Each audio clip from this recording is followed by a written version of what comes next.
And we are chosen, selected po itong press na dumating today. So we're happy. Even the vloggers, the unbelievable support from the Kapamilya fan pages and the admins. Go ahead, A. Yes, partner. I'd like to acknowledge pala the creative, content manager, ano bang designation niya? He is representing the creative department po ng Pira-Pirasong Paraíso. Sir Nathan Arshaga, there he is. Hi, Sir Nathan.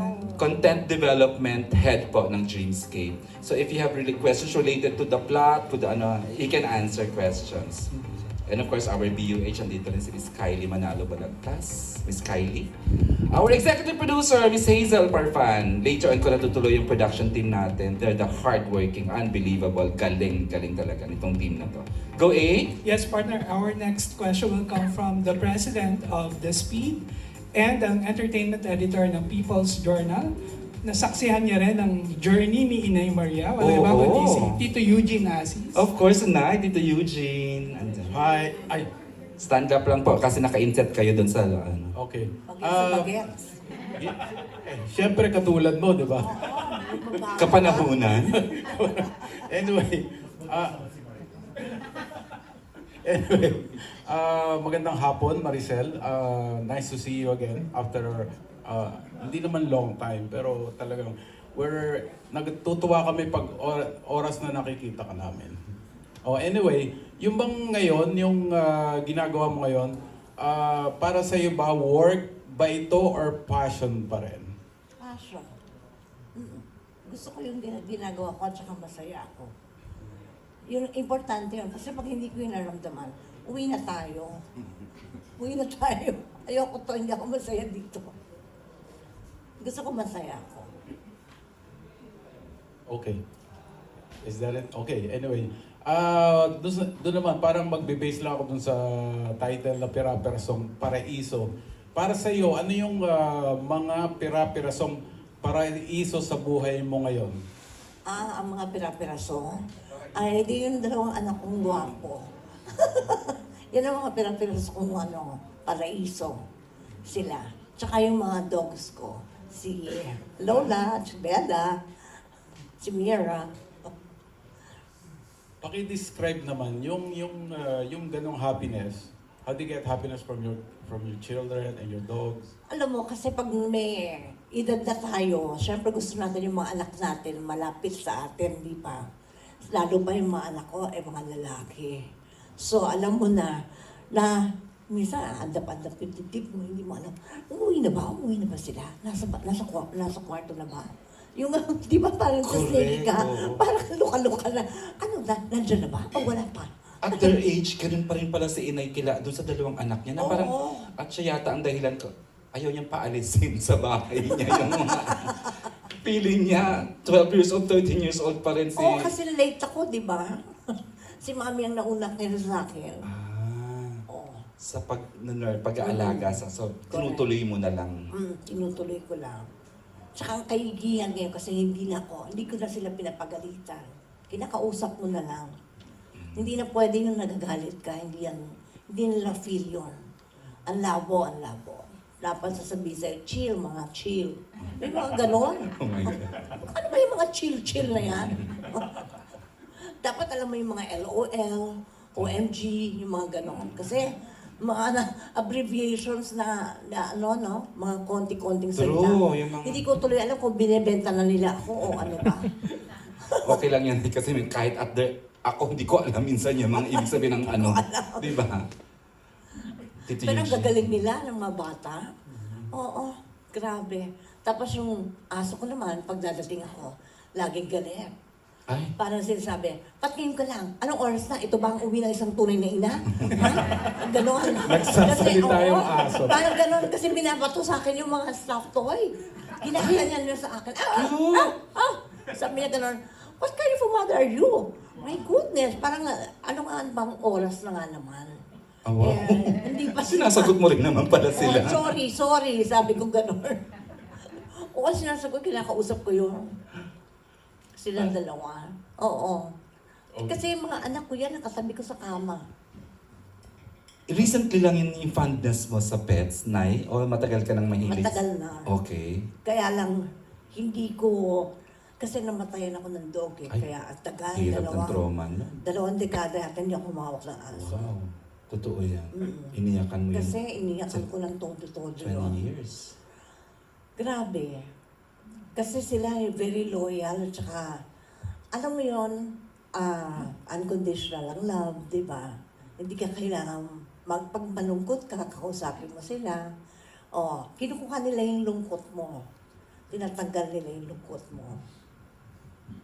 Thank you. At tanong ko lang, meron ka na bang apo ngayon? Wala pa nga. Wala pa. Oo, nagpapahanap nga ako. Okay.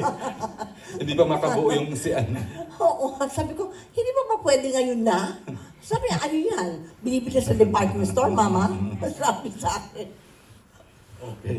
Thank you very much for sharing Thank you. that. Thank you. Thanks to Eugene. Okay. Partner, ito ang susunod na magtatanong ay ang very lit Wow. na entertainment Pinasukan editor naman ng tayo.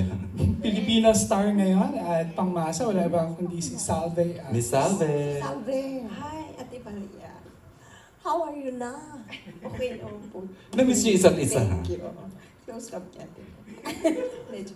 Ate Maria na-mention mo, how many dogs to? Pati isang dating ko lang yung tanong ni Uncle Eugene. Ano no? Ilang Ilang pets aso? mong... Tatlo. Tatlo. Apat yun eh. Si Edward nandun nakatali kasi sa garahe siya. Kaya yun ang only boy ko lang. Tapos, si Bella, si Lola, at saka si Mira, yun ang nakalagay sa kama ko. Sila tatlo, ako lang nasa gilid, nakaganyan. Sa kanila yung mukha mo. Nakakatawa sila. Anong breed na, no? Miss Salve, anong klase, Oo, anong yeah. klase sila yung apat? Multi si Bella, tapos Pomeranian naman si Lola. Tapos ex naman to si si Mira. Cross ng crossbreed na Pomeranian tsaka Japanese Spitz yata. Ganda.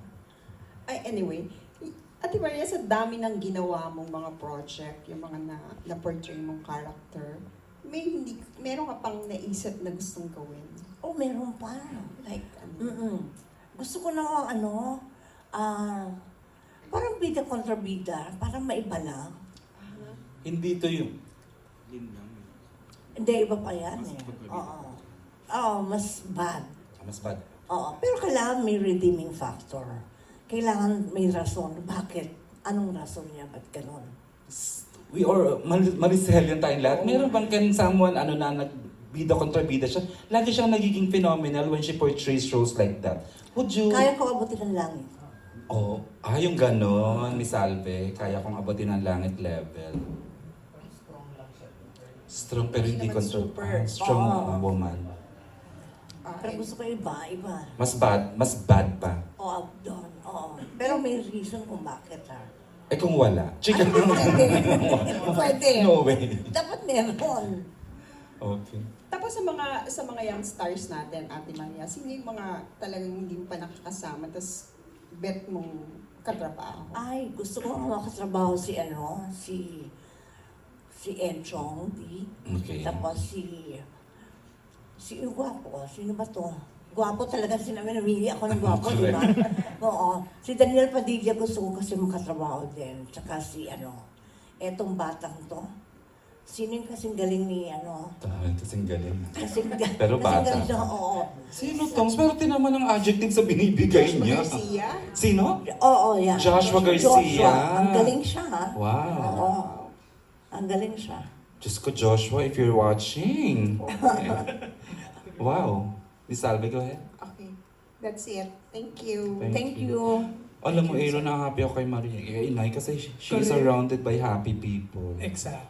The manager, Dapat lang yung gano'n. Ang saya. Kasi Tingnan mo siya, ang saya bigyan lang. ng life natin, dapat happy everyday. Happy para, Correct. di ba? Nasasabi mo sa friend mo na I love you. True. Yung gano'n, di ba? Para kung hindi mo kayo magkita ulit, nasabi mo na. Correct. Di ba? Sa bilis ng nabibilisan ako masyado eh. Pero willing ka sa mga reunion project, like yung parang Sharon Gabi, tapos Maricel William, mga ganun. Ay, pwede pag-usapan yan. Pwede pag-usapan. Thank you. Oh, hindi Di ba? Para makabalik sa... O, kung may offer, di pag-usapan. Inulit ko lang naman. Parang ginanon ko lang, ni-reverse ko lang. I'd like to acknowledge the stylist nga si Miss Patricia Coronado, Bibi Arboleda, Viana Forrest, ayan, and of course si Aileen Skaya and si Tin Rosales. Yeah. Her team ni Inay Maria. Go ahead, A. Partner, we have a question from Gretchen Folico. of Yay! Speedy Patrol. She's here. Gretch? Thank you. Kailangan ko tumayo. Please. Okay. Sexy ka na. She stayed. Eh, may patrol pa yan. Yes, oo. With regards to Pira-Pirasong Paraiso, sabi mo yung apat na dalaginding o babaeng actresses na kasama mo ay napakahusay. Why do you say that? And if you would compare your younger self sa edad nila, sa tingin mo pareho yung maturity or ibang-iba yung level ng Hindi, acting magkaiba. niyo? Magkaiba. Kasi ibang-iba naman nung araw di ba? Siyempre ako, talaga nagpaalam ako na kailangan ko magtrabaho para I can put food on the table para sa family ko. Ganon talaga. And sila, why do you say na iba yung level of acting nila and mature sila for their age? Alam mo yung feeling ko nung bata ko na nagmamadali ako para mag-mature, para maintindihan ko lahat yung nangyayari sa buhay ko. Yung ganon. Kasi hindi ko naiintindihan. Siyempre ang bata, 6 years old, di ba? Anong alam ng 6 years old? Lola na kagad ako, no? 6 pa lang ako. Tinatawagan nila akong lola. Oo, kasi masyadong advance yung utak. Masyadong advance yung utak ko sa liit kong yun. Naintindihan ko na I'm proud of broken family. Naintindihan ko na alam ko na yun sa ganun kaaga. Tapos, syempre, gusto mo buo yung family mo. Hindi naman pwede kasi hindi nga ganun yung nangyari. Tapos, syempre, iniisip ko yung mga kapatid ko na sana makapag-aral sila. O so, natupad naman lahat yun. And with regards to sa set naman dito sa Pira-Pirasong Paraiso, sino ang mga nakaka-bonding mo sa kanila and ano yung pinag-uusapan nyo, chikahan nyo pag hindi kayo nagtitake? Oo, natutuwa ako kasi wala akong anak na babae, di ba? Lalaki yung mga anak ko. Kaya, pag nakakita ko ng girls, ano yung like mo? Anong feel mo? Sabi ko, tapos, kwento ka ba? Ganon, i-interview ko isa-isa, tapos nagkukwento. Kaya nga, tandaan mo, kailangan beautiful ka, di ba? Kailangan lagi kang beautiful. Oo, tsaka fresh. Ang ganyan. Kinakausap ko sila parang mga babies ko. Oo. Parang anak-anakan na rin. Anak-anakan, Oo. di ba? And for my last question na rin, ano yung mga nilulook forward mo? Paalam ko maraming nakalinyang projects para sa'yo. But kanina natanong na yung mga bucket list dream role mo. Pero for the next couple of months, ano pa yung mga gusto mong ma-achieve, maabot, magawa? Dahil life is so beautiful, di ba? Life is beautiful. Totoo yan. And plus, it's how you, di ba? Life is how you make it, di ba? Siyempre, kailangan talaga maggaling sa atin yung let's say, pagdating sa mga anak, di ba? Ikaw talaga yung makipag-usap sa mga anak mo. Pagdating sa trabaho, kailangan paliwanagan na, ganito ha, ang 1 + 1 = 2. Kailangan i-explain ko yun. Kasi baka hindi nila maintindihan. Kaya kailangan kinakausap mo sila. Kaya pag alis naman, saan ka pupunta? Magsatrabaho. Tapos pag dumating ka na, ba't ngayon ka lang? Ganon. Thank you. Akala ko nga, pag may jowa ka lang, may ganon, di ba? Hindi rin pala, pag may anak ka, yun din ang tanong sa'yo. Saan ka galing? Di nag-shooting. Ba't ngayon ka lang? Ang kiling naman ng dalawa.